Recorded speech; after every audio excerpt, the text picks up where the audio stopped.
चलिए हम बात कर रहे हैं 10.1 हीरो सूत्र।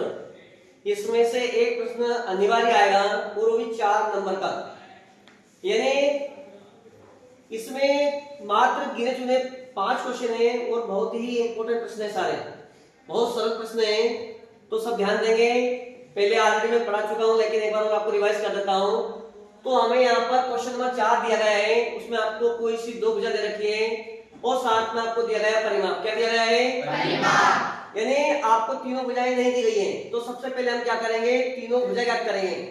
जब हमारे पास 2 भुजा दे रखी है तो तीसरी भुजा हम क्या करेंगे, निकालने के लिए दोनों भुजाओं को जोड़कर परिमाप से घटा देंगे, तो जो बचेगी वो तीसरी भुजा होगी। क्या होगी? तीसरी भुजा। देखें इधर, हमें जो पहली भुजा दे रखी है ए 18 दे रखी है, बी दे रखी है आपको 10 सेंटीमीटर, और आपका जो परिमाप दिया गया है वो आपको 42 दिया गया है।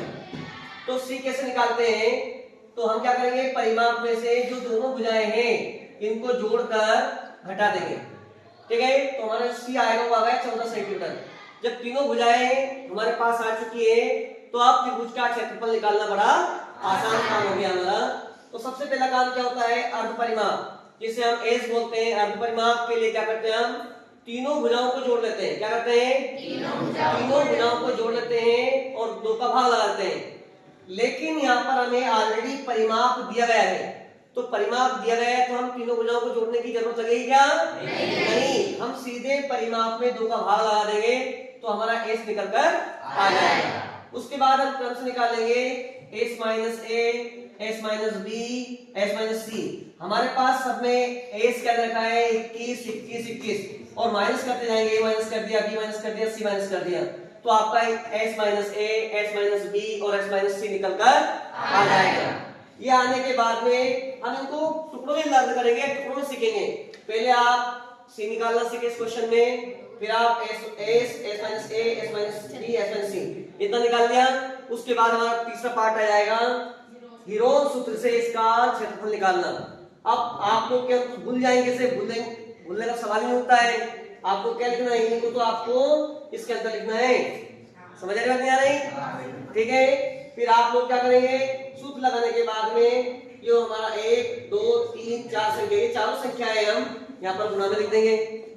यदि आप यहाँ तक भी करते हैं, बहुत सारे बच्चे यहाँ से आगे नहीं कर पाते हैं, इनको तोड़ नहीं पाते हैं, इनका गुणनखंड नहीं कर पाते हैं। यदि आप इतना भी करके आते हैं तो आपको 3 नंबर कहीं नहीं गए, आपके 3 नंबर आपको मिल जाएंगे। यहाँ तक समझ में नहीं आ रही?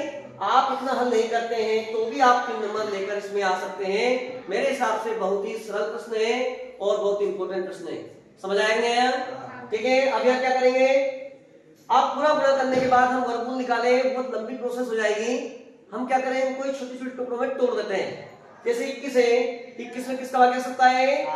3 का, तो 3 का भाग जाएगा 7 बार। इसको तोड़ सकते हैं 3 गुणित 7। 3 एक अभाज्य संख्या है और नहीं तोड़ सकते।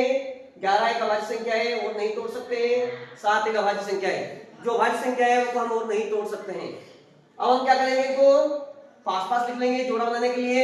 मैंने क्या करा, 3 3 को पास लिख लिया, 7 और 7 को पास लिख लिया, 11 को पास पीछे लिख दिया क्योंकि अकेला है। फिर हमने क्या करा, जोड़ा बनाया, और जोड़े में से आपको पता है कि वर्गमूल निकालते हैं तो 2 का जोड़ा बना के 1 निकालते हैं। तो यहाँ से 3 बाहर आ गया, यहाँ से 7 बाहर आ गया, और 11 का जोड़ा नहीं बन रहा है इसलिए उसे अंदर ही रखा है।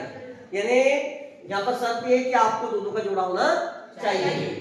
जो बाहर आता है उनका आपस में गुणा कर देंगे, 3 7 21, और उनमें एक बचा है हमारा 11। ये हमारा त्रिभुज का क्षेत्रफल आ चुका है। मुझे उम्मीद है कि आप लोगों को सवाल बहुत अच्छे समझ में आया होगा। ओके।